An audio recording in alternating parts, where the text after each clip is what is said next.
The Analyse, Design, Develop, Implement and Evaluation approach, or ADDIE for short, is a framework for rapidly creating low-fat learning content, famous for giving the need to know over the nice to have. It was invented in 1975 in a collaboration between the US Army and Florida State University with the goal to build a system for rapid training and retraining of soldiers, improving on previous methods that either taught people too much or not enough. It's often seen as one of the most flexible and reliable methods for creating learning for good reason.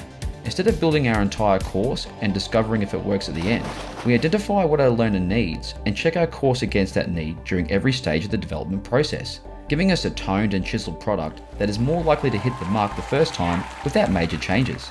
It works by first analysing who our learners are, what their goal is, and what gaps in skills and knowledge are preventing them from reaching that goal. Designing a mixed routine of content and activities to build the skills they need to get there, developing nutritional course materials to help them build those skills, and then implementing that content into a product our learners will actually use.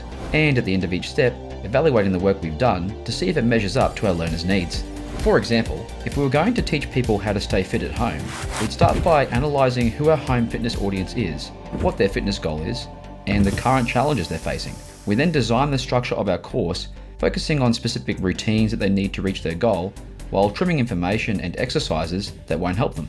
We then develop the course materials, creating workout lessons, diet plans, and music playlists to support our design for keeping our learners motivated and healthy. We then implement the product by bringing the content together into a package that supports our learners who are trying to stay active. And with the product in our learners' hands, we evaluate the workout data and feedback they share with us for any challenges they're still facing, so we can update the course to continue to meet their fitness needs. And to keep your learning fit and healthy, be sure to like and subscribe, and check out this video to ensure your course content is right for your audience. And that's your learning for today. You're welcome.